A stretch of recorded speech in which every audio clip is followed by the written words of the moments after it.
आशीष अस्पताल के मुख्य द्वार की ओर लगभग दौड़ता चला जा रहा था। धूप में पसीने की बूंदें उसके माथे से बह रही थी, पर उसे उनकी परवाह नहीं थी। उसकी सांसें तेज थी, सीना धोखली की तरह चल रहा था। पार्किंग में गाड़ी छोड़ते वक्त उसके हाथ तक कांप रहे थे। सुमित का फोन अब भी उसके कानों में गूंज रहा था। भाई जल्दी आ जा, माँ की हालत बहुत नाजुक है। पता नहीं डॉक्टर क्या कह रहे हैं। उस आवाज में जो घबराहट थी, उसने आशीष का कलेजा जैसे मरोड़ दिया था। अस्पताल की इमारत सामने थी, सफेद दीवारें, भीतर से आती दवाओं और सैनिटाइजर की मिली जुली गंध, नर्सों के भागते कदम और लोगों की बेचैनी से भरी आंखें। आशीष के कदम जैसे खुद ब खुद चलते जा रहे थे। उसे हमेशा से अस्पतालों से डर लगता था। उसने बचपन में अपने माता पिता को इसी तरह सफेद चादर में लिपटे देखा था। तब से ही अस्पताल का नाम सुनते ही उसके भीतर कुछ टूटने लगता था। लेकिन आज वो डर कहीं पीछे छूट गया था। आज उसकी दौड़ किसी और के लिए थी, अपने दोस्त की माँ के लिए। वह रिसेप्शन पार कर राहदारी में पहुंचा ही था कि सामने से दो औरतें आती दिखी। आशीष की नज़र जैसे ठिठक गई। राजश्री जी, खुशी की माँ, और उनके साथ थी खुशी खुद। दोनों तेजी से डॉक्टर के कमरे की ओर बढ़ रही थी। दरवाजे के ऊपर लगी नेम प्लेट चमक रही थी, डॉक्टर उपासना, गायनोकोलॉजिस्ट। उसके कदम वहीं जम गए। खुशी को उस क्लिनिक में देखकर उसके दिल की धड़कनें रुक सी गई। एक पल को उसे लगा कि शायद वह किसी गलतफहमी में है, लेकिन नहीं, वह खुशी ही थी। वही चेहरा, वही चाल, वही घबराहट भरी आंखें। आशीष की सांस जैसे गले में अटक गई। गायनोकोलॉजिस्ट खुशी यहाँ क्यों आई है? सवाल उसके दिमाग में बार बार गूंजने लगा। वह तुरंत पिलर की आड़ में छिप गया। उसके भीतर बेचैनी की एक तेज लहर उठी, जैसे किसी ने भीतर से सब उलट पुलट कर दिया हो। कुछ देर बाद दरवाजा खुला। पहले राजश्री जी निकली, फिर खुशी। खुशी का चेहरा सफ़ेद था, आंखें डरी हुई, होठ सूखे। वह धीमे स्वर में बोली, मम्मी, डॉक्टर नहीं मान रही। क्या कह रही है? 2 महीने हो चुके हैं, खतरा है। राजश्री जी ने माथा पीट लिया, जैसे आसमान उनके सर पर गिर पड़ा हो। तू मर क्यों नहीं जाती खुशी? उन्होंने कांपते स्वर में कहा। तूने हमें जमाने के सामने जीने लायक नहीं छोड़ा। खुशी ने सिर झुका लिया। उसकी आंखों में आंसू चमक रहे थे। हाथ में पकड़ी रिपोर्ट की फाइल वह बार बार मसल रही थी। उसकी उंगलियों के जोड़ों में सफेदी उतर आई थी। उसने कुछ कहना चाहा, पर शब्द जैसे गले में अटक गए। राजश्री जी का चेहरा लाल हो गया। अब कहाँ ले जाऊं तुझे? यहाँ भी ज्यादा देर नहीं रुक सकते। अगर कोई जान पहचान वाला निकल आया तो क्या कहेंगे लोग? तूने हमारी इज्जत का तमाशा बना दिया है। खुशी और भी घबरा गई। उसने फुसफुसाते हुए कहा, क्यों ना मम्मी, किसी और से बात कर लें। ये डॉक्टर अब कुछ नहीं कर सकती। ऐसे केस वो लेती ही नहीं है। राजश्री जी ने चादर का पल्लू कसकर चेहरे पर खींचा, एक गहरी सांस ली और तेजी से बाहर निकल गई। खुशी उनके पीछे पीछे सिर झुकाए चल दी। आशीष अब भी पिलर की आड़ में खड़ा था। उसकी सांसें तेज हो रही थी, दिमाग में जैसे हजारों ख्याल दौड़ रहे थे। उसने टोपी नीचे खिसका ली ताकि कोई पहचान ना ले, लेकिन खुशी का चेहरा, उसकी आवाज़, वो शब्द 2 महीने हो चुके हैं उसके कानों में गूंजते रहे। वह वही दीवार से टिककर खड़ा रह गया। उसकी आंखें डॉक्टर की नेम प्लेट पर अटक गई, गायनोकोलॉजिस्ट। उसके भीतर जैसे सब कुछ बिखर गया। खुशी आखिर वहां क्यों आई थी? क्या उसने जो सुना वो सच था, या फिर किसी गलत फहमी का शिकार हो गया था? उसका मन अतीत की तरफ लौट गया। वही हवेली, वही बचपन, वही अपमान। खुशी, वही लड़की जिसके साथ अब उसकी शादी तय हो गई थी, लेकिन वह रिश्ता उसके लिए एक जंजीर था, ना कि खुशी का बंधन। वह उसे कभी पसंद नहीं करता था। ये रिश्ता उसकी मर्जी से नहीं, बल्कि जबरदस्ती ठोका गया था। आशीष के माता पिता त्रिपाठी हवेली में नौकर थे। पिता स्विमिंग पूल की सफाई करते थे। उस दिन जब बिजली का तार पानी में गिरा तो सब कुछ एक झटके में खत्म हो गया। दोनों को करंट लगा और वे वहीं मर गए। पुलिस तक नहीं बुलाई गई, मामला दबा दिया गया। 5 साल के आशीष को वहीं रख लिया गया, बिना ममता, बिना अपनापन, बस एहसान के नाम पर। सिर्फ सूरज त्रिपाठी, खुशी के दादाजी ही थे जिन्होंने उसे दिल से अपनाया। वही उसे पढ़ाते, उसकी ज़रूरतें पूरी करते, वही उसके लिए परिवार थे। लेकिन सेवक त्रिपाठी, उनकी पत्नी राजश्री और बेटी खुशी, तीनों ने आशीष को कभी बराबर नहीं माना। ताने, जलीलियों, अपमान, यही उसका बचपन था। और फिर एक दिन जब खुशी की शादी की बात चली तो दादाजी ने जाने क्यों आशीष का नाम ले लिया। सब हैरान रह गए, आशीष खुद भी। पर दादाजी ने कहा कि आशीष ही मेरा बेटा है, वही मेरी खुशी का साथी बनेगा। राजश्री जी ने विरोध किया था, मगर अंत में बात माननी पड़ी। लेकिन आज आज जो आशीष ने देखा था, उसने उसकी दुनिया हिला दी थी। क्या खुशी किसी और के साथ या फिर कुछ और चल रहा था, वह तय नहीं कर पा रहा था। उसने कांपते हाथों से मोबाइल निकाला और सुमित को कॉल लगाया। सुमित, तू डॉक्टर उपासना को जानता है? क्यों यार, सब ठीक तो है ना? सुमित की आवाज में चिंता थी। आशीष ने जल्दी से कहा, मैंने खुशी और आंटी जी को उसी क्लिनिक से निकलते देखा है। क्या? सुमित चौंक गया। कहीं तेरी राजश्री आंटी फिर से माँ तो नहीं बनने वाली? आशीष चिल्ला गया। अबे चुप, बकवास मत कर, ऐसा कुछ नहीं है। आंटी जी बाहर खड़ी थी, खुशी अंदर गई थी और जब निकली तो दोनों बहुत परेशान थी। सुमित कुछ देर चुप रहा, फिर धीमे स्वर में बोला, यार ये तो वाकई ही अजीब है, लेकिन सच क्या है ये तो डॉक्टर ही बता सकती है। आशीष का दिल अजीब तरह से घबरा रहा था। उस रात जब वह घर लौटा तो हवेली का माहौल कुछ अलग था। ना खुशी के चेहरे पर वो चिर परिचय तेज था, ना ही राजश्री जी की आवाज में हमेशा जैसा रोब। दोनों असामान्य रूप से खामोश थी, जैसे किसी अनकहे डर ने उन्हें घेर रखा हो। आशीष ने बिना किसी से कुछ कहे अपने कमरे का दरवाजा बंद कर लिया। कमरे की चार दीवारी में अकेला बैठा वह सोचता रहा। खुशी जो हमेशा अकड़ी रहती थी, अपने आप में मगन, जिद्दी और अहंकारी, आज इतनी डरी सहमी क्यों लग रही है। उसे याद आया कि दिन में उसने उसे अस्पताल के गायनोकोलॉजिस्ट विभाग से निकलते देखा था। उसके दिल में शक की एक ठंडी लकीर उतर गई थी, जो अब आग बनकर भीतर सुलगने लगी। आशीष को खुशी कभी पसंद नहीं आई थी। ये रिश्ता उसकी मर्जी के खिलाफ तय हुआ था, लेकिन अब जब घर में शादी की तैयारियां चल रही थी तो उसे एहसास हुआ कि उसकी जिंदगी के इतने बड़े फैसले में भी वह मात्र एक कठपुतली है। उस रात वह बहुत देर तक छत को घूरता रहा, दिमाग में सवाल घूमते रहे। क्या जो उसने देखा वह सच था? क्या खुशी किसी और राज में उलझी है? सुबह दादाजी ने 2 बार खाने के लिए बुलाया, लेकिन आशीष ने सिर दर्द का बहाना बना दिया। उसे किसी से बात करने का मन नहीं था। अगली सुबह जब वह नीचे आया तो ड्राइंग रूम में खुशी पहले से बैठी थी, हाथ में नेल फाइल लिए अपने नाखून को गढ़ रही थी। आशीष को देखते ही उसके चेहरे का रंग बदल गया, उसकी आंखों में साफ नफरत झलक रही थी। आशीष ने भी एक पल को उसकी ओर देखा, फिर नजर फेर ली।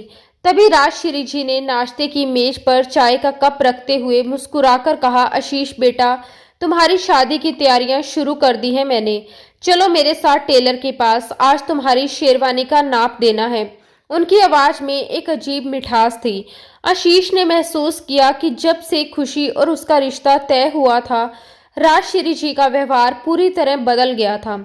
वही औरत जो पहले उसे नौकरों से भी नीचे समझती थी, अब बड़े अपनेपन से पेश आ रही थी। आशीष ने धीरे से कप उठाया, उनकी आंखों में झांकते हुए पूछा, खुशी की तबीयत ठीक है?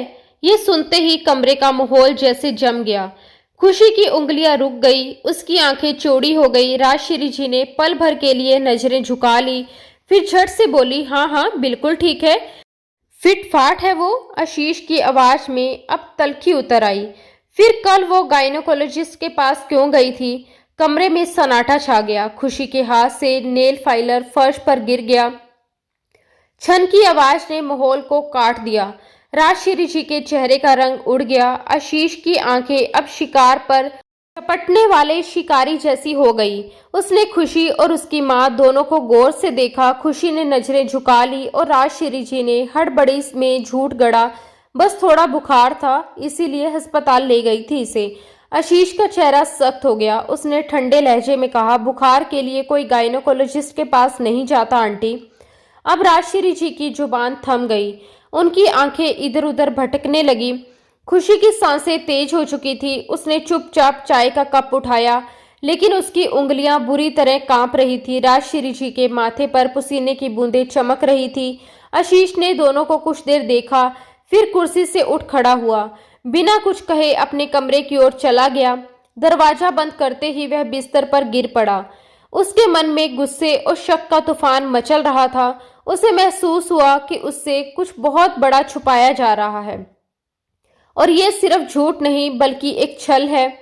उसने फौरन मोबाइल उठाया और सुमित को कॉल लगाया। सुमित, मुझे किसी भी तरह डॉक्टर उपासना से मिलना है। कोई सोर्स लगा, लेकिन मिलना जरूरी है। सुमित ने बिना देर किए जवाब दिया, भाई इसमें सोर्स लगाने की क्या जरूरत है, वो तो मेरी फ्रेंड है, हॉस्पिटल की टॉप गायनेकोलॉजिस्ट है। आशीष ने गहरी सांस ली। मुझे खुशी के केस हिस्ट्री जाननी है, सब कुछ, पूरा सच। क्या तू मेरी मदद कर सकता है? सुमित कुछ पल खामोश रहा, फिर बोला, मैं बात करता हूँ उससे। चल तू मेरे साथ चल, आमने सामने बात करते हैं। आशीष की आंखों में हल्की सी उम्मीद जग उठी। उसने बिना समय गवाए कहा कि मैं तैयार हूँ, अभी चलते हैं। 10 मिनट बाद दोनों गाड़ी में बैठ चुके थे। अस्पताल का रास्ता जैसे लंबा होता जा रहा था। आशीष की हथेलियां पसीने से भीग चुकी थी। दिल जोर जोर से धड़क रहा था। जैसे जैसे वह गायनेकोलॉजिस्ट विभाग के करीब पहुंचा, उसके अंदर बेचैनी बढ़ती गई। काउंटर के पास डॉक्टर उपासना खड़ी थी। सुमित ने मुस्कुराकर कहा, उपासना, ये मेरा दोस्त आशीष है, इसे आपसे एक मरीज के बारे में बात करनी है। डॉक्टर ने भौहें चढ़ाकर आशीष को देखा। उनकी नजरों में सवाल था पर लहजे में संयम। आशीष की आंखों में बेचैनी और टूटता हुआ यकीन साफ दिख रहा था। डॉक्टर उपासना ने शांत स्वर में कहा, सुमित, तुम जानते हो ना कि मैं किसी भी मरीज की जानकारी उसकी अनुमति के बिना नहीं दे सकती। सुमित ने सहजता से मुस्कुराकर कहा, लेकिन पति को तो बताया जा सकता है ना। डॉक्टर उपासना ने एक झटके से उसकी ओर देखा, फिर आशीष की तरफ। आशीष हैरान रह गया। उसे समझ नहीं आया कि सुमित ने ऐसा क्यों कहा। इससे पहले कि वह कुछ बोलता, सुमित ने आत्मविश्वास से कहा, कल जो लड़की आपके पास आई थी उसका नाम खुशी है, वह आशीष की बीवी है।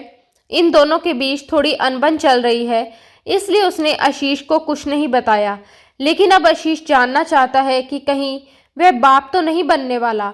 उससे शक है कि खुशी उससे कुछ बहुत बड़ा छुपा रही है। डॉक्टर उपासना के माथे पर अब सलवटें और गहरी हो गई। उन्होंने कुछ पल के लिए आंखें बंद की, जैसे किसी भारी सच्चाई को भीतर समेटने की कोशिश कर रही हो। फिर उन्होंने धीमे लेकिन गंभीर स्वर में कहा, वही तो मैं भी सोच रही थी, वो लड़की बार बार मुझसे अपना पहला ही बच्चा गिराने की जिद क्यों कर रही है। अब सब समझ में आ गया। शायद इनके बीच मामला सचमुच बहुत गंभीर है, तभी तो वो इस प्रेगनेंसी को खत्म करना चाह रही थी। आशीष का चेहरा सर्द पड़ गया था।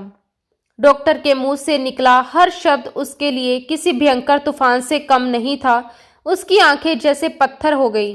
डॉक्टर उपासना ने उसकी ओर देखकर बात आगे बढ़ाई, आप एक पल भी मत गवाइए, जल्द से जल्द जाइए और अपनी पत्नी को समझाइए, क्योंकि इस हालत में अगर वो खुद को यूं भीतर ही भीतर खुलाती रही तो बच्चे की सेहत पर बुरा असर पड़ेगा। उसकी प्रेगनेंसी को अब पूरे 2 महीने हो चुके हैं। ये सुनते ही आशीष के पैरों तले जमीन खिसक गई। उसका गला सूख गया और दिल की धड़कनें अनियंत्रित होने लगी। उसकी आंखें अविश्वास से चौड़ी रह गई। डॉक्टर ने एक और बात जोड़ते हुए कहा, उसने मुझ पर बहुत दबाव डाला था कि मैं किसी तरह यह बच्चा गिरा दूं, लेकिन मैंने मना कर दिया। मेरी प्रैक्टिस और मेरे उसूल इसकी इजाज़त नहीं देते। आशीष अब पूरी तरह गुमसुम हो चुका था। उसकी जुबान से एक शब्द भी नहीं निकला। तभी सुमित ने धीरे से उसका कंधा छुआ और पूछा, आशीष चले? आशीष ने खाली बुझी हुई आंखों से डॉक्टर की तरफ देखा। क्या आपको यकीन है कि वो सच में 2 महीने की प्रेग्नेंट है? डॉक्टर उपासना ने नजरें झुकाकर सिर हिला दिया। मैंने खुद उसका अल्ट्रासाउंड किया है, रिपोर्ट मेरे सिस्टम में मौजूद है, आप चाहें तो देख सकते हैं, लेकिन उसकी कॉपी नहीं दी जा सकती। आशीष कुछ बोले बिना तेजी से मुड़ा और कमरे से बाहर निकल गया। सुमित भी उसके पीछे चला आया। अस्पताल की दीवारों से टिके आशीष का चेहरा किसी टूटी हुई उम्मीद की तस्वीर बन गया था। उसकी सांसें भारी हो गई थी और आंखों में गुस्सा, दर्द और विश्वासघात एक साथ तैर रहे थे। सुमित ने उसके पास खड़े होकर धीरे से कहा, अब क्या करोगे आशीष? तुम्हें राजश्री जी ने और खुशी ने इस हद तक छलने की कोशिश की। भगवान जाने ये बच्चा किसका है। अब वो चाहती है कि ये सब तुम्हारे सिर मड़कर शादी करके अपने गुनाह पर पर्दा डाल दे। सुमित की आवाज में गुस्से के साथ साथ अपने दोस्त के लिए पीड़ा भी झलक रही थी। सुमित ने आगे कहा, मुझे तो उसी वक्त शक हुआ था जब तुमने पहली बार इस रिश्ते का जिक्र किया था। जिन लोगों ने सारी उम्र तुम्हें बोझ समझा, वो अचानक तुम्हें अपनी बेटी कैसे दे सकते हैं। लेकिन उस वक्त मैं तुम्हारा दिल तोड़ना नहीं चाहता था। शुक्र है वक्त रहते सच्चाई सामने आ गई। आशीष की आंखों में अब कोई आंसू नहीं थे, सिर्फ नफरत और एक ठंडी सी तसल्ली थी। उसने दृढ़ स्वर में कहा, सुमित, मैं किसी भी हालात में अब ये रिश्ता नहीं करूंगा। फिर सुमित ने धीमी आवाज में कहा, मुझे अफसोस है यार, लेकिन कम से कम अब सच्चाई तो साफ हो गई। आशीष ने गहरी सांस ली और धीमे स्वर में बोला, हाँ सुमित, आज पहली बार लग रहा है कि मैं सच में खुशकिस्मत हूँ। अगर शादी से पहले ये धोखा सामने ना आता तो पूरी जिंदगी जलता सुलगता रहता। सुमित कुछ पल चुप रहा, फिर बोला, लेकिन आशीष, ये इनकार तुम्हारे लिए आसान नहीं होगा। आशीष ने थकी हुई आवाज में कहा, जानता हूं, पर अब जो होगा देखा जाएगा। दोनों अस्पताल से बाहर निकले तो सूरज ढलने लगा था। आसमान में फीकी सी लालिमा थी और आशीष का हर कदम भारी था। उसे लग रहा था जैसे शरीर चल नहीं रहा, बस घिसट रहा है। और जब घर पहुंचा, नौकर ने दरवाजा खोला। आशीष पहली बार बिना बोले भीतर चला गया। आंगन में कदम रखते ही जैसे भीतर कोई भूचाल उठ गया। उसे अचानक याद आ गया वो दिन जब सेवक त्रिपाठी के हाथों उसे बेरहमी से मार खानी पड़ी थी और राजश्री जी नफरत से उसे घर से बाहर धक्के देकर निकाल देती थी। स्कूल से लौटने के बाद पूरी दोपहर वह गार्डन की सफाई करता रहता था। जब तक काम पूरा नहीं होता उसे पानी तक नहीं मिलता था। खुशी की आंखों में भरी नफरत और तिरस्कार की हर झलक उसके सामने घूमने लगी थी, जैसे कोई राक्षस उसकी आत्मा को घेर रखा हो। लेकिन दादाजी के प्यार भरे हाथों की याद उसके भीतर थोड़ी सी रोशनी ले आई। वही लोग थे जिन्होंने हमेशा उसे अपनापन दिया था। वह अपने जख्मों को भीतर छुपाए लॉन्च में दाखिल हुआ, जहां दादाजी सोफे पर बैठे अखबार पढ़ रहे थे। राजश्री जी और खुशी ने उसे देखते ही झूठी मुस्कान ओढ़ ली। आओ आशीष, इधर बैठो, राजश्री जी ने तुरंत कहा। आशीष चुपचाप दादाजी के पास जाकर बैठ गया। दादाजी उसे देखकर खिल उठे। बेटा, आ गई तुम? सुना है कल अस्पताल गए थे। कैसी है सुमित की माँ? आशीष ने हल्का सा मुस्कुराते हुए जवाब दिया, अब बेहतर है। कुछ खाया पिया या खाली पेट हो? दादाजी ने चिंता से पूछा। आशीष ने जवाब नहीं दिया, बस गहरी सांस लेकर बोला, मुझे एक जरूरी बात करनी है आप लोगों से। उसके गंभीर लहजे ने सभी को चौंका दिया। खुशी ने एक नज़र आशीष की ओर डाली और झट से नजरें फेर ली। आशीष ने उसकी तरफ देखते हुए पूछा, क्या तुम खुद बताओगी या मुझे कहना पड़ेगा? राजश्री जी चौंक पड़ी। क्या बात है आशीष, तुम क्या कह रहे हो?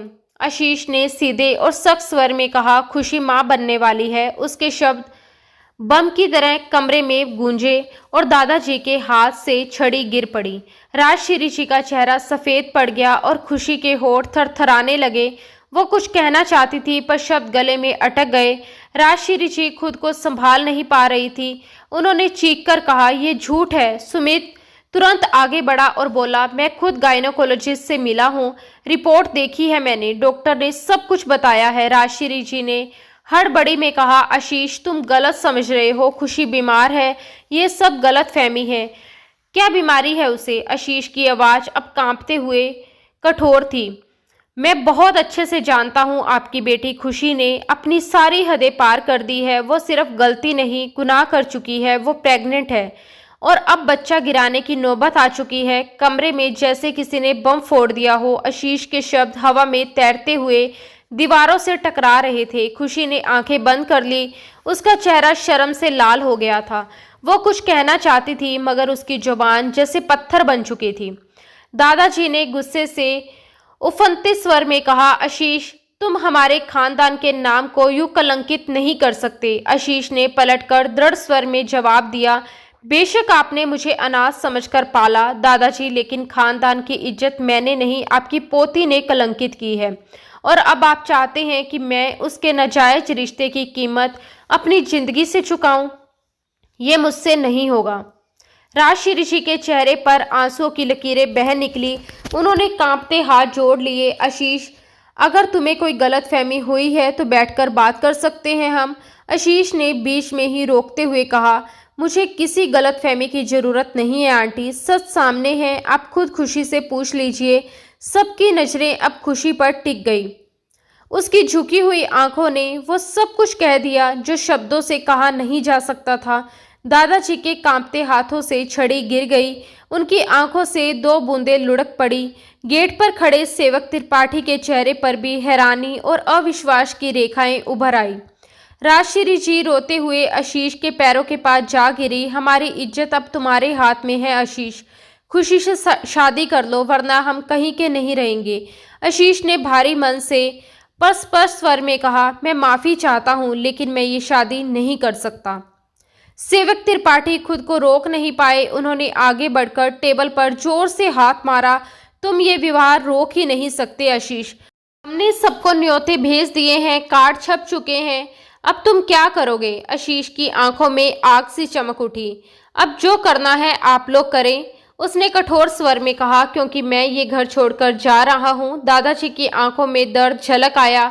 उन्होंने कांपते स्वर में कहा, बेटा मत जा, ये घर तुम्हारा है। आशीष ने रुककर आखिरी बार उनकी ओर देखा, फिर धीरे से बोला, नहीं दादाजी, यहाँ रहकर मैं हर दिन मरूंगा, अब मैं इस घर में नहीं रह सकता। खुशी ने आंखें बंद कर ली। उसका चेहरा दोनों हाथों में छिप गया। राजश्री जी वहीं फर्श पर बैठी फूट फूट कर रोने लगी। आशीष ने बिना कुछ कहे दरवाजे की ओर कदम बढ़ा दिए। वह बाहर निकला तो खुद को जैसे किसी बोझ से मुक्त महसूस करने लगा, लेकिन दिल के भीतर एक गहरी खाली जगह थी और आंखों में अधूरेपन का धुआं था। बाहर हवाएं तेज चल रही थी, बादल आकाश को घेर चुके थे। वह सड़क पर बिना दिशा के चलता जा रहा था, जैसे कदम खुद अपना रास्ता ढूंढ रहे हों। अचानक फोन बजा। स्क्रीन पर खुशी का नाम था। उसने एक झटके में कॉल काट दी, लेकिन कॉल्स का सिलसिला रुकने का नाम नहीं ले रहा था। कभी सेवक त्रिपाठी, कभी राजश्री जी, कभी खुशी। आशीष का मन हुआ कि वह फोन उठाकर सड़क पर दे मारे ताकि इन आवाजों से हमेशा के लिए छुटकारा पा सके। तभी मोबाइल फिर बजा। इस बार सुमित था। आशीष ने तुरंत कॉल रिसीव की। आशीष, तू जहां भी है फौरन घर पहुंच, तेरे दादाजी को हार्ट अटैक आया है। आशीष के पैरों से जैसे जमीन खिसक गई। क्या कहा, दादाजी को हार्ट अटैक? उसकी सांसें तेज हो गई, चेहरा सफेद पड़ गया। आंखों के सामने दादाजी की सूरत घूमने लगी। वो मन ही मन खुद से कहता जा रहा था, दादाजी ने मुझे रोका था, मैंने क्यों नहीं सुना। अब वह पागलों की तरह दौड़ने लगा। हवा उसके चेहरे से टकरा रही थी, मगर उसके भीतर बस एक ही आवाज गूंज रही थी, दादाजी। घर के गेट तक पहुंचते ही उसने देखा सब लोग इकट्ठे थे, चेहरे पर घबराहट, आंखों में बेचैनी। आशीष बिना कुछ बोले अंदर भागा और सीधे दादाजी के कमरे की ओर दौड़ा। कमरे में दाखिल होते ही उसकी नज़र बिस्तर पर लेटे दादाजी पर पड़ी। वे ऑक्सीजन मास्क लगाए हुए थे। नर्स दवाइयां थामे खड़ी थी और डॉक्टर उनकी नब्ज जांच रहे थे। आशीष हाँफते हुए पास पहुंचा। दादाजी, दादाजी। दादाजी ने आंखें खोलने की कोशिश की। उनकी आवाज़ कमज़ोर थी। आशीष, तू आ गया। आशीष ने उनका हाथ थाम लिया। आंखों से आंसू बह निकले। मैं आ गया दादाजी, देखिए मैं आ गया। दादाजी ने कांपते हुए होंठों से कहा, बेटा बस एक आखिरी बात मान ले, खुशी से शादी कर ले, हमारी इज्जत का मान रख ले। आशीष जैसे किसी गहरी खाई में गिर गया। उनकी कांपती आवाज़, कमज़ोर हाथों की भीख और आंखों में भीगी विनती, सब कुछ उसकी रूह को झंझोर गया। दादाजी ने आगे कहा कि बेटा भले हमें मत देखो, पर ये मत भूलो, तेरे माँ बाप के जाने के बाद हमने तुझे अपनी जान से बढ़कर पाला है, कभी किसी चीज़ की कमी नहीं आने दी। आज अगर तू इनकार करेगा तो ये खानदान किसी को मुंह दिखाने के लायक नहीं रहेगा। आशीष की आंखें भर आई। उसने नजरें झुका ली, होठ कांपने लगे। उसने धीमे स्वर में कहा, अगर आपको मेरे हाँ कहने से सुकून मिलेगा तो मैं तैयार हूँ दादाजी। दादाजी के होठों पर हल्की सी मुस्कान आई। भगवान तुझे खुश रखे, अब मेरी रूह को सुकून मिलेगा। आशीष ने उनके हाथ को चूम लिया। कमरे में मौजूद हर आंख नम थी। डॉक्टरों ने बीपी चेक करते हुए कहा, अब खतरे की कोई बात नहीं है, लेकिन उन्हें पूरी तरह आराम की जरूरत है। कोई टेंशन वाली बात नहीं आए। आशीष बाहर निकला तो सामने ही राजश्री जी और खुशी खड़े थे। राजश्री जी की आंखों में संतोष और कृतज्ञता झलक रही थी। बेटा, तुमने बड़प्पन दिखाया है, हमारा मान रख लिया। लेकिन खुशी की आंखों में एक तूफान उमड़ रहा था। वह नजरें झुकाए खड़ी थी, चेहरा लाल हो चुका था। आशीष ने एक बार भी उसकी ओर नहीं देखा। वह चुपचाप अपने कमरे की तरफ बढ़ गया। जैसे ही दरवाजा बंद हुआ, उसके कदम लड़खड़ाए और वह जमीन पर बैठता चला गया। आंखें बंद थी पर आंसू लगातार बह रहे थे। उधर खुशी अपने कमरे में दाखिल हुई और दरवाजा जोर से बंद कर लिया। आईने के सामने खड़ी होकर खुद से बड़बड़ाई, ये कैसे हो गया? वो इतनी जल्दी क्यों मान गया?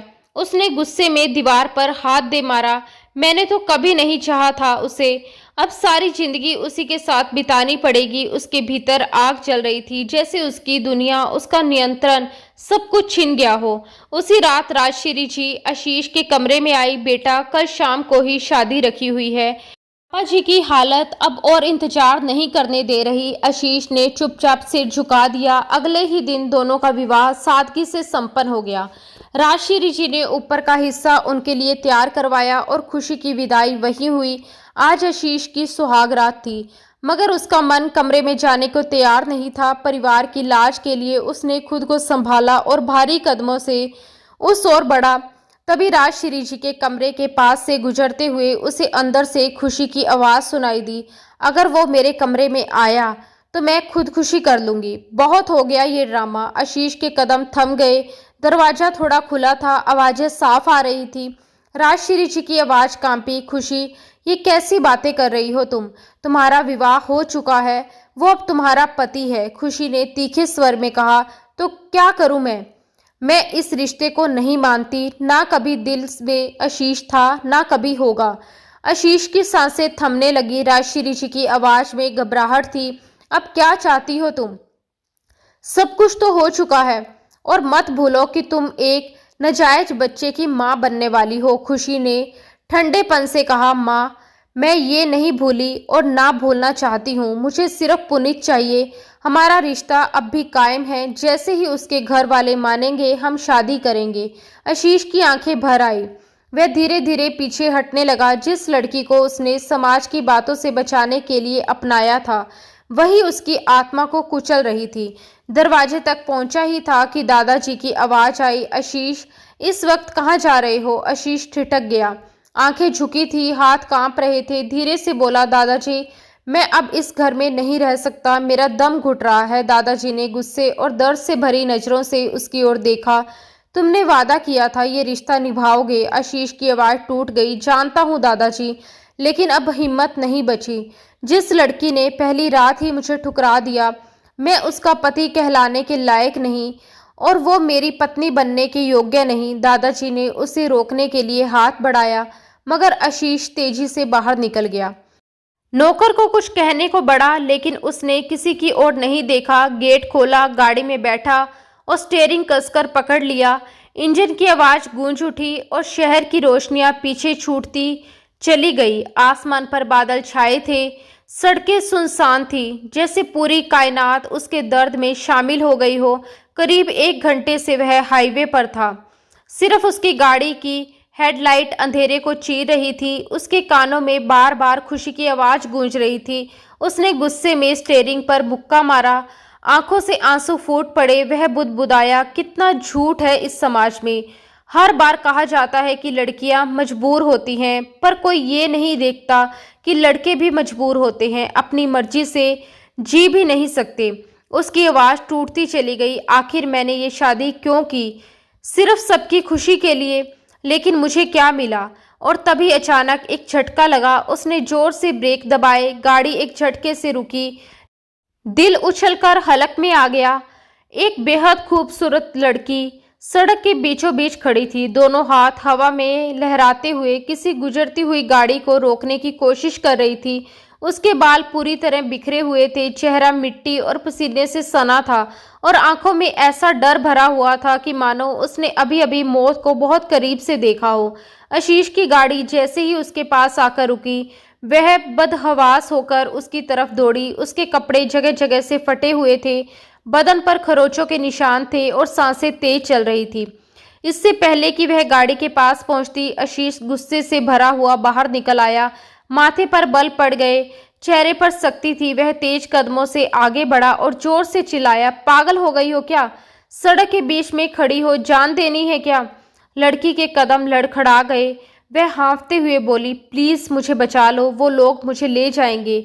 आशीष ने हैरानी से उसकी ओर देखा, कौन लोग? और तुम हो कौन?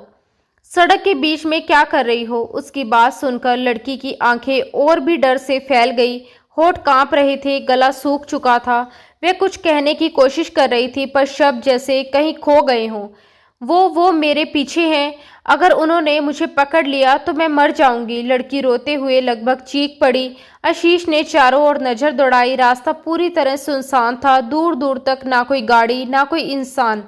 लेकिन उस लड़की की हालत देखकर उसका गुस्सा एकदम शांत हो गया। वह थरथरा रही थी, पैर नंगे थे, होंठ नीले पड़ चुके थे और शरीर ठंड से कांप रहा था।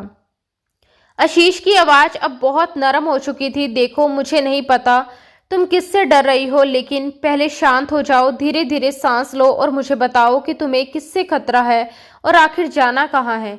जहां भी जाना चाहो मैं तुम्हें छोड़ दूंगा, भरोसा करो मुझ पर। लड़की ने उसकी तरफ देखा, लेकिन कुछ कहने से पहले ही उसकी आंखें बंद होने लगी। वह अचानक लहराई और गिरने ही वाली थी। आशीष ने झपटकर उसे थाम लिया। अगर एक पल की भी देर हो जाती तो शायद उसका सर जोर से सड़क से टकरा जाता।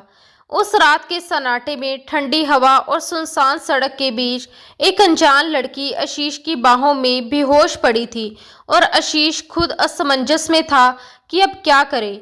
उसने लड़की को हल्के से झंझोड़ा मगर कोई असर नहीं हुआ। चारों तरफ बस घूप अंधेरा था। सन्नाटा ऐसा था कि अपने दिल की धड़कनें तक सुनाई दे रही थी। घड़ी पर नजर डाली, रात के ठीक 2 बज रहे थे। उसने मन ही मन सोचा, यहाँ और देर रुकना खतरे से खाली नहीं है। उसने लड़की को सावधानी से उठाया, गाड़ी का पिछला दरवाजा खोला, सीट पीछे झुकाई और उसे धीरे से लिटा दिया। फिर डैशबोर्ड से पानी की बोतल निकाली, कुछ बूंदें हाथ पर डाली और उसके चेहरे पर छींटे मारे। सुनो लड़की, होश में आओ, ये क्या हाल बना रखा है तुमने? लड़की की पलकें हल्की सी फड़की, होठ कांपे और सांसों में हरकत लौटी। वह कराहते हुए बोली, वो लोग मुझे मार देंगे, मुझे बचा लो। आशीष ने बोतल उसके होठों से लगाई। उसने कुछ घुट पानी पिया और धीरे धीरे आंखें खोली, लेकिन डर अब भी उसकी आंखों में गहराई तक बैठा था। आशीष ने पूछा, कौन है वो लोग? क्या किया है उन्होंने? उसने बस सिर हिलाया, जैसे कि कुछ भी कहने की ताकत नहीं बची हो। आशीष के मन में सवालों की झंडी लग गई। आखिर ये लड़की है कौन? रात के इस सन्नाटे में, इस हालात में अकेली सड़क पर क्या कर रही है? उसने गाड़ी में सन्नाटा तोड़ते हुए पूछा, नाम क्या है तुम्हारा? कुछ पल की खामोशी के बाद टूटी हुई सी आवाज आई, रश्मि। आशीष ने गाड़ी स्टार्ट की और बोली, रश्मि, अगर कोई सुरक्षित जगह हो जहां मैं तुम्हें छोड़ सकूं तो बताओ। रश्मि ने धीरे से सिर हिलाया, मुझे यहाँ किसी जगह का कुछ नहीं पता। आशीष ने गहरी सांस ली, ठीक है, पास में ही मेरा एक फ्लैट है, वहीं चलते हैं, सुबह तक कुछ सोच लेंगे। रश्मि ने कोई जवाब नहीं दिया, बस खिड़की के बाहर घने अंधेरे को देखती रही। आशीष ने गाड़ी आगे बढ़ाई। रास्ते में सिर्फ गाड़ी की हेडलाइट की रोशनी थी और हवा में डर और रहस्य की एक अजीब सी गंध घुली हुई थी। रात के 3 बज चुके थे जब वे उसके फ्लैट तक पहुंचे। आशीष ने कार रोकी, बाहर निकला और धीरे से कहा, चलो रश्मि। रश्मि ने दरवाजा खोला। उसके कदम भारी और थके हुए थे, पर अब भी उसकी चाल में डर झलक रहा था। आशीष ने दरवाजा खोला, स्विच ऑन किया, एक बल्ब टिमटिमाया और पूरा फ्लैट हल्की पीली रोशनी में नहा गया। वह एक तरफ हट गया ताकि रश्मि आराम से अंदर जा सके। यह वही फ्लैट था जो उसने 2 साल पहले खरीदा था, जब वह अपने दुखों और अकेलेपन से दूर एक कोना तलाश रहा था। 2 कमरों का एक छोटा सा फ्लैट, सिंगल बेड, कोने में अलमारी और एक छोटा सा खुला किचन। रश्मि दरवाजे की चौखट पर ही रुक गई, जैसे अंदर आने से डर रही हो। आशीष ने उसकी आंखों में झांक कर देखा।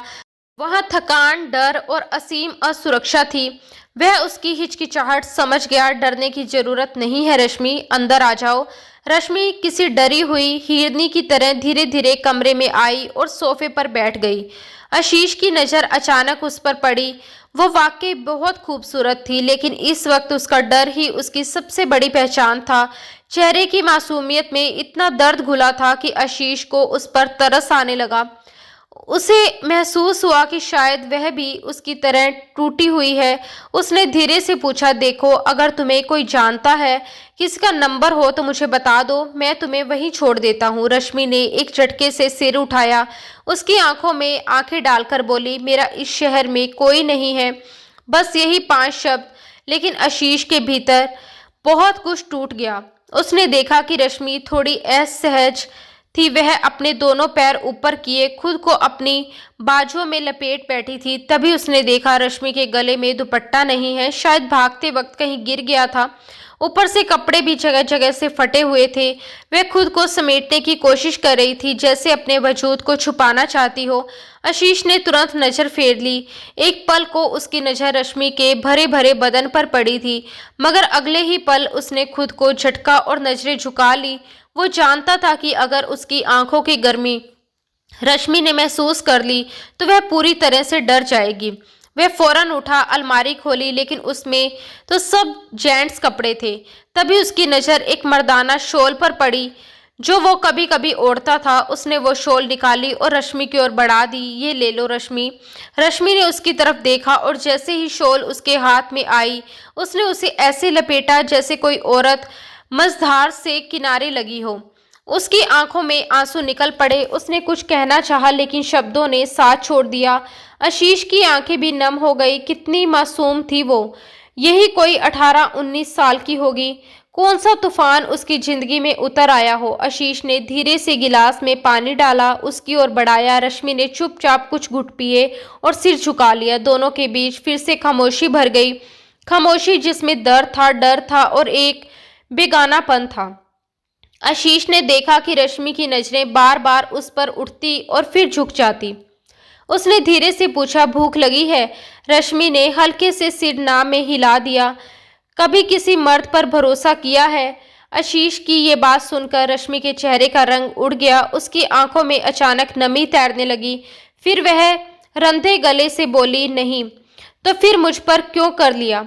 आशीष की आवाज में गंभीरता थी। रश्मि की आंखों से आंसू बह निकले। भगवान जाने क्यों, लेकिन आप पर भरोसा हो गया। आप शायद खास इंसान हैं। आशीष हल्के से मुस्कुराया। अगर मैं भगवान का खास इंसान होता तो इतनी परख और चोटें ना मिलती मुझे। रश्मि ने पहली बार उसके चेहरे को ध्यान से देखा और बहुत धीमे स्वर में कहा, खास लोग ही तो आजमाए जाते हैं, जालिम तो सुकून से जीते हैं। तकलीफें सिर्फ उन्हें मिलती हैं जिन्हें ईश्वर चुनता है। उसकी बात सुनकर आशीष हैरत में पड़ गया। रश्मि कह तो रही थी कि उसे आशीष पर भरोसा है, लेकिन उसकी आंखों में अब भी गहरा डर झलक रहा था। रात काफी बीत चुकी थी, बल्कि अब तो आसमान पर हल्की रोशनी भी दस्तक देने लगी थी। आशीष का तन मन थकान से चूर था। वह धीरे से उठा, क्योंकि अब वह और ज्यादा उसे अपनी तरफ से यकीन नहीं दिला सकता था। उसने एक तकिया और एक कंबल उठाया, उसकी ओर बढ़ाते हुए कहा, तुम बेड पर जाकर आराम करो, मैं दूसरे कमरे में चला जाता हूँ। रश्मि ने एक नज़र उसकी ओर उठाकर देखा और फिर नजरें झुका ली। आशीष दरवाजे से निकलने से पहले रुका और धीमे स्वर में बोला, अगर तुम्हें किसी भी चीज की जरूरत हो तो बताना, मैं पास वाले कमरे में हूँ। और हाँ, अगर अब तुम थोड़ा सहज महसूस कर रही हो तो ये बाहर का दरवाज़ा बंद कर दूँ? खुला छोड़कर तो हम सो नहीं सकते। रश्मि के डर को कम करने की वजह से उसने दरवाज़ा बंद नहीं किया था। रश्मि ने अचानक बेचैनी से उसकी ओर देखा, लेकिन फिर सिर झुकाकर धीरे से बोली, जी मैं बंद कर लूँगी दरवाज़ा। उसकी बात सुनकर आशीष हल्के से मुस्कुराया और फिर चुपचाप दूसरे कमरे की ओर बढ़ गया, जबकि रश्मि वहीं बैठी रह गई। आशीष के सुरक्षा भरे व्यवहार से रश्मि की आंखों में नमी तैर आई। उसने मन ही मन भगवान का धन्यवाद किया कि इस अनजान शहर में भी उसे एक शरीफ इंसान मिला, ऐसा व्यक्ति जिसके साथ एक गैर मर्द के घर में रहते हुए भी उसे कोई डर महसूस नहीं हो रहा था। भीतर कहीं एक अनकहा भरोसा जन्म ले चुका था। वो चुपचाप उठी, बाहर का दरवाजा बंद किया, तकिया और चादर लेकर बेड पर जाकर सिमट गई। नींद उससे कोसों दूर थी, लेकिन डर अब कुछ कम हो गया था। कमरे में हल्की सी पीली रोशनी फैल रही थी और बाहर का सन्नाटा धीरे धीरे गहराता जा रहा था। घड़ी की सुइयां रात के आखिरी पहर को पार कर रही थी। सुबह के 4 बजने वाले थे। आसमान में हल्का उजाला झांकने लगा था और शहर की खामोशी में एक नई सुबह का एहसास धीरे धीरे घुलने लगा था। आशीष भी सारी रात करवटें बदलता रहा, मन जैसे किसी अनजाने बोझ में दबा था। करीब 5 बजे उसकी आंख लगी, पर नींद ज्यादा देर टिक ना सकी। कुछ ही देर में उसे चाय की तलब होने लगी। वह उठकर सीधे किचन में गया, 2 कप चाय बनाने लगा। गैस पर पानी उबलते हुए जैसे रात की थकान को धीरे धीरे भाप में बदल रहा हो। चाय तैयार होते ही उसने दोनों कप ट्रे में रखे और लॉन्च की ओर बढ़ गया। रश्मि शायद रात भर सो नहीं पाई थी, लेकिन उसके चेहरे पर अब हल्की सी राहत थी, जैसे किसी ने उसके दिल पर रखे बोझ को थोड़ा सा हल्का कर दिया हो। आशीष ने ट्रे टेबल पर रखी और 1 कप उसकी ओर बढ़ाते हुए कहा, लो चाय पी लो। रश्मि ने चौंक कर उसकी ओर देखा, फिर हल्की मुस्कान के साथ कप थाम लिया। उसने धीमी आवाज में कहा, शुक्रिया, इस वक्त चाय की बहुत जरूरत थी मुझे। आशीष के होठों पर भी एक हल्की मुस्कान उभरी। वह खुद भी साथ वाले सोफे पर बैठ गया। दोनों ने एक साथ पहला घुट लिया।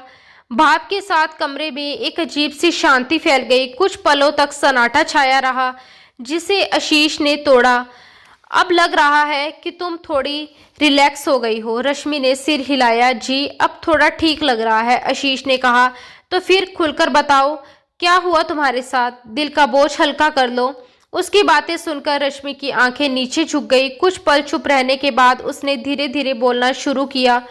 मेरे मम्मी पापा का बचपन में ही एक्सीडेंट में देहांत हो गया था। तब मुझे मेरी चाची के घर भेज दिया गया था। शुरू में सब ठीक था, पर धीरे धीरे चाची का रवैया बदलता चला गया। घर के सारे काम करवाना, ताने देना, डांटना, सब सहा मैंने।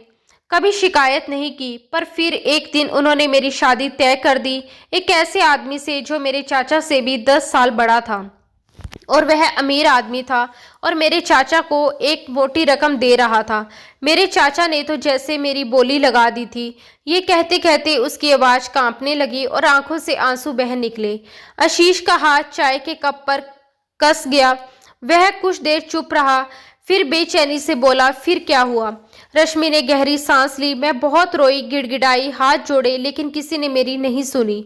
कल रात जबरदस्ती मेरी शादी होने वाली थी। मैंने आखिरकार हिम्मत की और वहां से भाग निकली, लेकिन जल्द ही उन्हें मेरे भागने का पता चल गया और वो लोग मेरे पीछे पड़ गए। अब उसका चेहरा थकान और दर्द से भर चुका था। दोनों हथेलियों से उसने अपने मुंह छुपा लिया। वह धीमे से बोली, काश मेरे माँ बाप जिंदा होते तो ये दिन देखने को ना मिलता। वो मुझे कभी बिकने नहीं देते। आशीष की आंखें नम हो गई। वह कुछ देर तक चुपचाप उसे देखता रहा। उस मासूम चेहरे पर कितनी पीड़ा थी, पर उसी में एक अद्भुत हिम्मत भी थी। फिर उसने धीरे से कहा, रश्मि, तुम्हारी कहानी सुनकर लग रहा है जैसे तुम मेरी ही कहानी सुना रही हो। रश्मि ने चौंक कर उसका चेहरा देखा। आशीष ने कहा, शुरू किया, मैं भी बचपन से अनाथ हो गया था। मेरे तो कोई रिश्तेदार भी नहीं थे। मालिकों के रहम पर पला, लेकिन किसी को मेरी परवाह नहीं थी। लोगों ने मुझे अपने मतलब के लिए इस्तेमाल किया। मेरी भावनाओं की कभी कोई कीमत नहीं समझी। वह कुछ पल रुका, फिर हल्का सा मुस्कुराया, एक मुस्कान जो दर्द से भीगी हुई थी। कभी कभी लगता है कि हम जैसे लोगों के हिस्से में शायद बस वही आता है जो बाकी लोग फेंक देते हैं, पर शायद यही हमें असली इंसान बनाता है। रश्मि ने उसकी ओर देखा। उसकी आंखों में अब डर नहीं था, बस एक शांत समझदारी और हल्का सा अपनापन था। उस पल जैसे दोनों के बीच एक अनकहा रिश्ता जन्म ले चुका था, दर्द का, भरोसे का और उन 2 अधूरे जीवनों का, जो अब धीरे धीरे एक दूसरे की शरण में सुकून खोज रहे थे। आशीष हल्का सा मुस्कुराया। बड़ा अजीब इत्तेफाक है ना, हम दोनों ही अपने अपने नरक से भागे हुए हैं। रश्मि की आंखों से आंसू झिलमिलाने लगे, लेकिन उसके होठों पर हल्की मुस्कान थी, जैसे कोई दर्द और सुकून एक साथ उसके भीतर जगह बना रहे हों। आशीष ने चाय का आखिरी घुट लिया, कप नीचे रखा और कुछ सोचने लगा। उसके चेहरे पर एक गहरी बेचैनी तैर गई थी। रश्मि ने तुरंत महसूस कर लिया। क्या हुआ? आप कुछ परेशान लग रहे हो, उसने धीमे स्वर में पूछा। आशीष ने एक लंबी सांस ली और बोला, मेरी बीवी तलाक मांग रही है मुझसे। रश्मि की आंखें चौड़ी हो गई। मतलब आप शादीशुदा हैं? आशीष ने नजरें चुरा ली। पता नहीं, शायद हूँ शायद नहीं। ये कैसा जवाब हुआ? रश्मि थोड़ी उलझन में बोली। सीधी बात क्यों नहीं करते? आशीष की आंखें भर आई। शादी मेरी मर्जी से नहीं हुई थी। उसने अपनी माँ से साफ कहा था कि वो मुझे कभी अपना पति नहीं मानेगी। उसकी जिंदगी में कोई और है और वो उसके बच्चे की माँ बनने वाली है, लेकिन परिवार की इज्जत के नाम पर मुझे बलि का बकरा बना दिया गया और अब तो वो तलाक मांग रही है। रश्मि के पलकों पर नमी उतर आई। अब उसे एहसास हो गया था कि आशीष, जो बाहर से हमेशा चुप और गंभीर रहता है, दरअसल भीतर से कितनी बड़ी लड़ाई लड़ रहा है। कुछ पल दोनों के बीच गहरी खामोशी छाई रही। आशीष ने छत की ओर देखा और धीमी आवाज में कहा, कभी कभी लगता है मेरी किस्मत में मोहब्बत लिखी ही नहीं, बस आजमाइशें हैं, कुर्बानियां हैं और तन्हाइयां हैं। इतना कहकर वह कुछ देर चुप रहा और तभी उसका फोन बजा। उसने कॉल रिसीव किया और बिना कुछ कहे फ्लैट से बाहर चला गया। वो सीधा सेवक त्रिपाठी के घर पहुंचा। वहां जाकर उसने खुशी को उसकी मांग के अनुसार तलाक दे दिया ताकि वो पुनीत से शादी करना चाहती थी। दादाजी बहुत नाराज हुए, लेकिन जब आशीष ने उन्हें सारी सच्चाई बताई तो उनके चेहरे पर गहरा दुख उतर आया। उन्होंने उसे सीने से लगाते हुए कहा कि बेटा, मुझे नहीं पता था कि मैं तुझे कहाँ धकेल रहा हूँ। मैंने तेरे साथ बहुत गलत किया। आशीष ने उनके कांपते हुए हाथों को थामा, माथे पर झुककर उनका आशीर्वाद लिया और बोला, दादाजी, ये सब तो मेरी किस्मत में था, इससे आपका कोई कसूर नहीं। फिर वह भरे हुए दिल के साथ उस घर से बाहर निकल आया। तलाक की सारी कार्रवाई पूरी करने में उसे पूरे 2 दिन लग गए। इन 2 दिनों में उसे रश्मि का बिल्कुल भी ध्यान नहीं रहा था, जो उसके फ्लैट पर अकेली थी। तलाक लेने के बाद आशीष भागता हुआ अपने फ्लैट तक पहुंचा। जैसे ही आशीष ने अपने फ्लैट का दरवाजा खोला, उसके कदम एक पल के लिए थम गए। दिल में एक अनजाना डर था, कहीं रश्मि चली ना गई हो। लेकिन जैसे ही उसने अंदर कदम रखा, सामने का दृश्य देखकर उसकी सांसें थम सी गई। रश्मि वहीं सोफे पर बैठी थी, किसी किताब के पन्ने उलट रही थी। आशीष को देखते ही उसने नजरें उठाई और हल्की सी मुस्कान दी। ना जाने क्यों आशीष के दिल में एक अजीब सी राहत उतर आई। वो इस उम्मीद पर था कि रश्मि उसकी गैर मौजूदगी में फ्लैट में नहीं रुकेगी, लेकिन उसके लिए ये किसी सरप्राइज से कम नहीं था। वो लड़की ना सिर्फ वहां मौजूद थी, बल्कि अब उस पर थोड़ा थोड़ा भरोसा भी करने लगी थी। 1 हफ्ता बीत चुका था। रश्मि अब आशीष के फ्लैट में खुद को थोड़ा थोड़ा सहज महसूस करने लगी थी। शुरू के दिनों में उसे हर चीज अजनबी लगती थी, दीवारों की खामोशी, कमरों का सन्नाटा और आशीष की मौजूदगी भी। लेकिन वक्त के साथ साथ सब कुछ धीरे धीरे सामान्य होने लगा। फ्लैट में 2 लोग थे, पर एहसास ऐसा था मानो एक ही छत के नीचे 2 अकेलेपन ने एक दूसरे को पहचान लिया हो। आशीष रोज की तरह सुबह चाय बनाता और बिना आवाज दिए कप उसके सामने रख देता।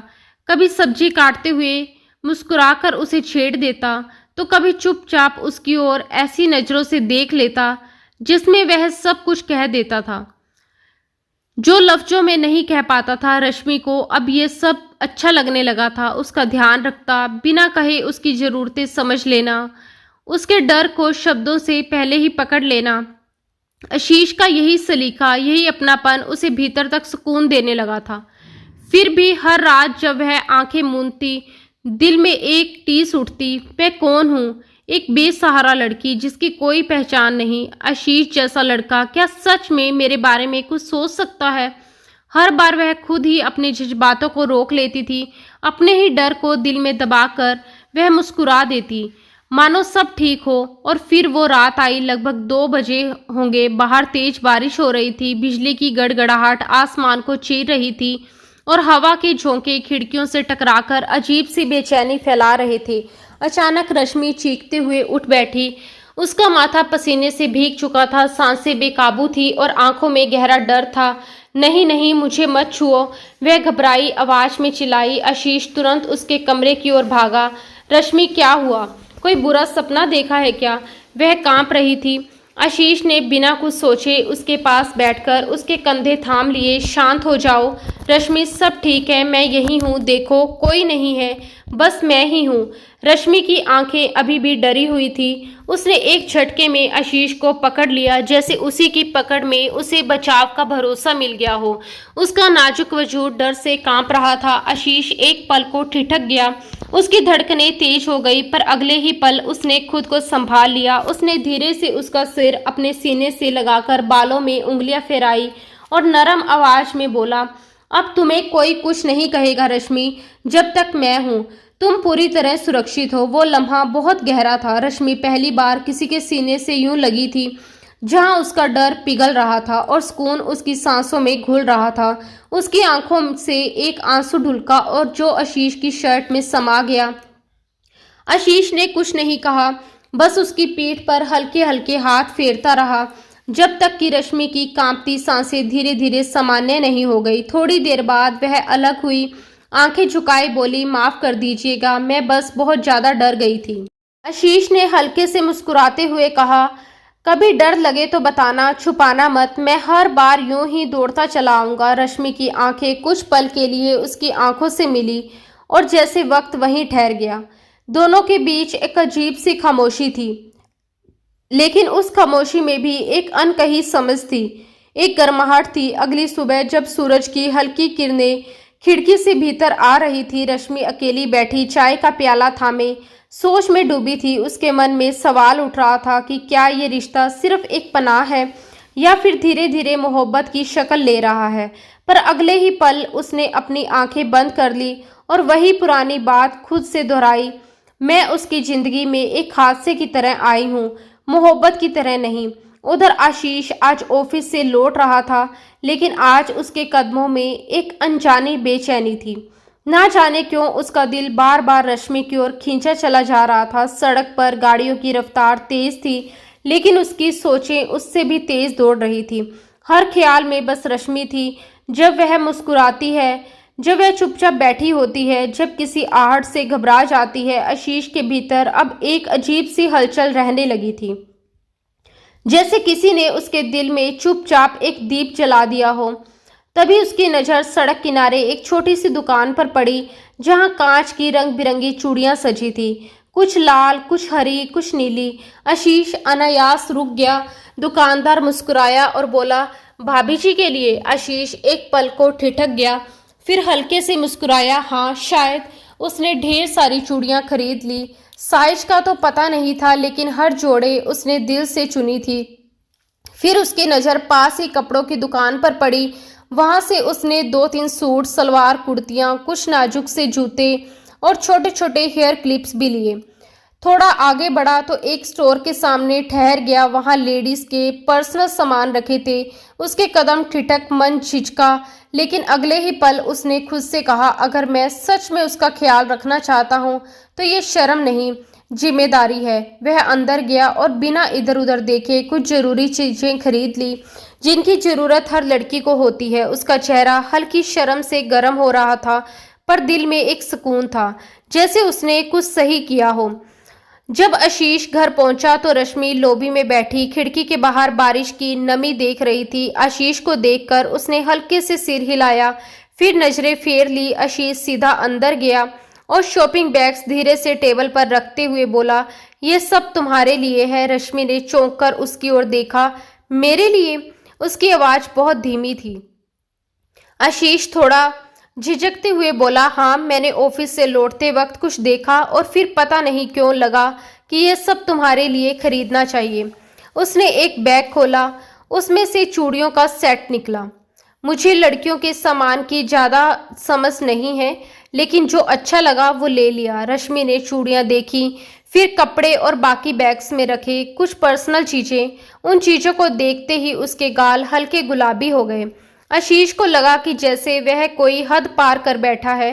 वह हड़बड़ाकर बोला, अगर तुम्हें बुरा लगा हो तो मैं सब वापस कर दूंगा। लेकिन रश्मि ने कुछ नहीं कहा। वह हल्की मुस्कान के साथ बोली, नहीं, मुझे इन चीज़ों की वाकई ही ज़रूरत थी। उसकी मुस्कान धीमी थी लेकिन आशीष के दिल तक उतर गई। वह बस चुपचाप बोली, मैं ये सब अंदर रख देती हूँ। आशीष वहीं खड़ा रह गया। उसकी जाती हुई चाल, उसके झुकते हुए कंधे और उसके होठों की हल्की मुस्कान को देखता रहा।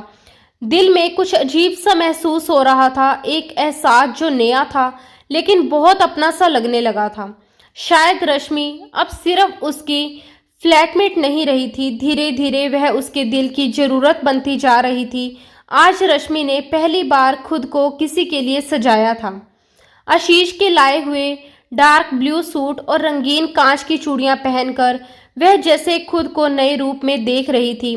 आईने के सामने खड़ी हुई वह कुछ पल खुद को निहारती रही। उसकी आंखों में चमक थी, होठों पर हल्की मुस्कान और चेहरे पर वो शांति जो बहुत दिनों बाद लौटी थी। उसे यकीन नहीं हो रहा था कि आईने में दिखने वाली ये वही टूटी बिखरी सहमी हुई रश्मि है। वह धीरे से मुस्कुरा दी, मानो पहली बार उसने खुद को किसी की नजरों से देखा हो। लेकिन तभी एक छोटी सी मुश्किल खड़ी हो गई। कुर्ते की पिछली डोरियां उसकी पहुंच से बाहर थी। वह बार बार पीछे हाथ ले जाकर उन्हें बांधने की कोशिश कर रही थी, पर बार बार उंगलियां फिसल जाती। उसने एक लंबी सांस ली, फिर थोड़ा और झुककर कोशिश की। तभी दरवाजे की कुंडी खड़की और वह हल्के से खुल गया।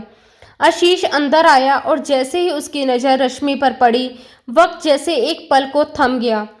गीले बालों से टपकती नमी, बिना दुपट्टे के नीले कुर्ते में सजी रश्मि, हाथों में झनकती चूड़ियां, वह एक पल में ही आशीष के दिल की धड़कनें तेज कर गई। उसकी आंखें अनायास ही ठहर गई। रश्मि झटके से मुड़ी और बेड पर पड़ा दुपट्टा उठाकर अपने कंधे पर डाल लिया। उसका चेहरा शर्म से लाल हो गया। आई एम सॉरी, आशीष हड़बड़ाकर बोला, मुझे लगा तुम तैयार हो गई होगी, बस बुलाने आया था। मौसम बहुत प्यारा है, मैंने चाय बनाई है और पकोड़े ऑर्डर कर दिए हैं, साथ में खाते हैं। वह नजरें चुराते हुए धीमे स्वर में बोला। रश्मि ने आंखें झुका ली और लगभग फुसफुसाई, जी आप चलिए, मैं बस अभी आती हूँ। आशीष ने सिर हिलाया और पलटने लगा, पर तभी उसकी नज़र पड़ी। रश्मि फिर से हाथ पीछे ले जाकर डोरियां बांधने की कोशिश कर रही थी। वह कुछ पल वहीं रुका और धीरे से बोला, अगर चाहो तो मैं हेल्प कर देता हूँ।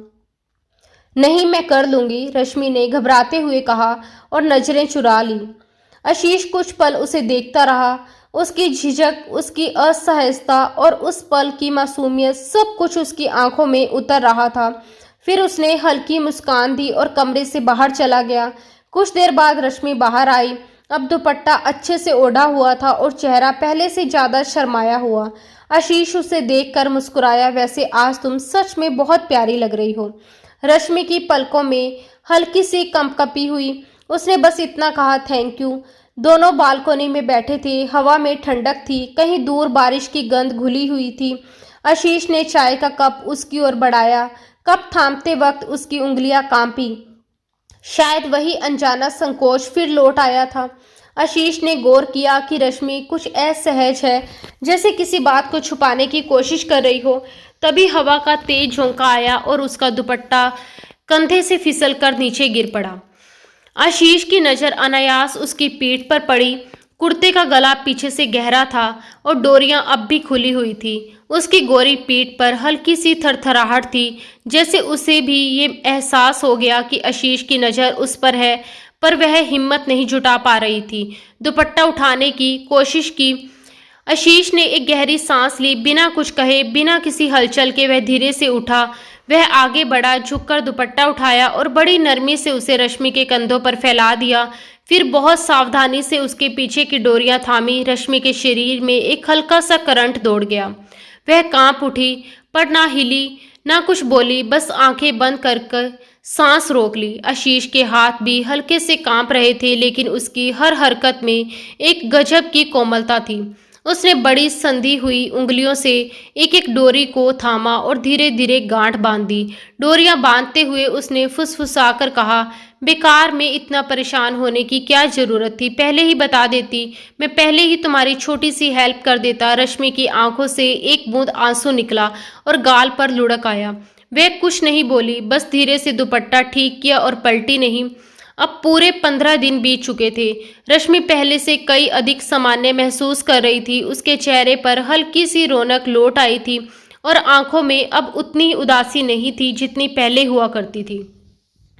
शाम को जब आशीष ऑफिस से लौटा तो रश्मि ने धीमे स्वर में कहा, मुझे यहाँ रहते हुए 2 हफ्ते से ज़्यादा हो गए हैं। अब तक मैं आप पर बोझ बनी रहूंगी। बेहतर होगा कि आप मुझे कहीं छोड़ आइए। आशीष कुछ पल तक चुप रहा। उसकी निगाहें रश्मि के चेहरे पर ठहर गई। फिर बेहद संजीदगी से बोला, मैं ऐसी किसी जगह को नहीं जानता जहां तुम्हें छोड़कर आ सकूं। रश्मि ने उसके चेहरे को गौर से देखा, जैसे उसकी आंखों में कोई रास्ता तलाश रही हो। लेकिन मैं यहाँ ऐसे तो नहीं रह सकती ना आशीष जी। अगर कभी आपको घर वाले आ गए या पड़ोसी में किसी ने पूछ लिया, हम क्या जवाब देंगे? आशीष के होठों पर हल्की सी मुस्कान उभरी। वह शांत लेकिन गंभीर स्वर में बोला, मेरे पास जवाब है और उसमें कोई मुश्किल बात नहीं। रश्मि की आंखें चौड़ी हो गई। क्या मतलब? उसने धीमे से पूछा। आशीष ने एक पल के लिए नजरें झुका ली, फिर नरम लहजे में बोला, मुझसे शादी करोगी रश्मि? रश्मि की सांसें जैसे थम सी गई। चेहरा एकदम से सख्त हो गया और आंखों में हैरानी के साथ एक अजीब सी चमक उभर आई।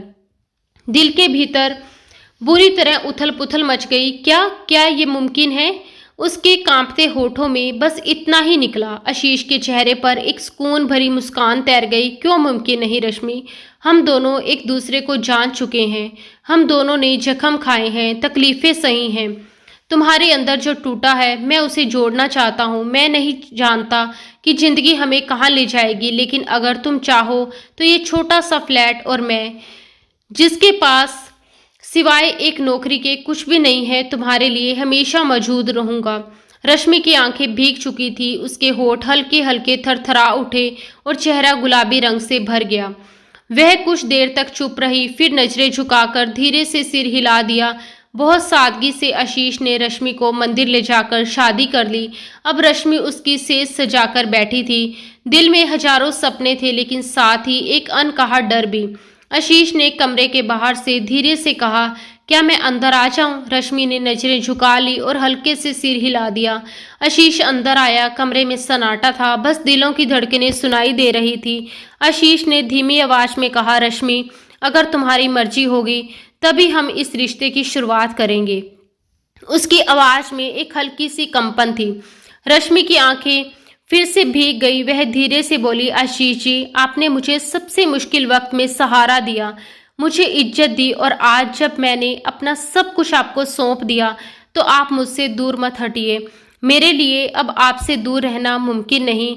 ये सब कहकर रश्मि एकदम आशीष से लिपट गई थी और आशीष अब कहाँ खुद के जज्बातों को संभाल सकता था। वह उस नाजुक सी लड़की को अपने सीने में समा चुका था। अपने लबों से उसके माथे को छूता हुआ वो उसके लबों पर आया था। बड़ी नरमी से उसके नाजुक लबों को छूने लगा था। एक गहरी सांस लेता हुआ वो उससे अलग हुआ था। रश्मि की सांस भी गहरी हो रही थी। तुम बहुत खूबसूरत हो रश्मि, लेकिन उससे कहीं ज्यादा मजबूत भी। आशीष ने कमरे की बत्तियां धीमी कर दी और खिड़की के पर्दे गिरा दिए। हवा में गुलाब की खुशबू घुलने लगी। उस रात के पल में दोनों के बीच की दूरियां धीरे धीरे मिट रही थी और एक दूसरे की आत्मा में उतर रहे थे। सुबह जब रश्मि की आंख खुली तो उसने खुद को आशीष के पास महसूस किया। हल्की मुस्कान उसके होठों पर थी। उसने सिर उसके कंधे पर टिकाया और हाथ धीरे से उसके पास रखा। उस पल में उसके मन में न डर था न संकोच था। वह अब पूरी तरह अपने नए जीवन और रिश्ते को अपनाने को तैयार थी। हल्का सा चेहरा उठाकर उसने आशीष की ओर देखा। ये चेहरा अब उसका था, उसका अपना। वह जी भरकर उसे देख सकती थी। रश्मि ने हंसते हुए उसकी तरफ इशारा किया और आशीष ने भी मुस्कुराकर उसे अपने पास महसूस किया। लगता है अभी भी मन नहीं भरा, आशीष ने धीरे से कहा। कोई बात नहीं रश्मि, रश्मि ने हंसते हुए जवाब दिया। अब तो हम एक दूसरे के लिए ही हैं। कमरे में फिर वही सुकून भरी खामोशी लौट आई, जिसमें सिर्फ दो दिलों की धड़कनें सुनाई दे रही थी। आशीष और रश्मि की शादी को कुछ महीने बीत चुके थे। उनकी जिंदगी सादगी में लिपटी खुशियों से भरी हुई थी।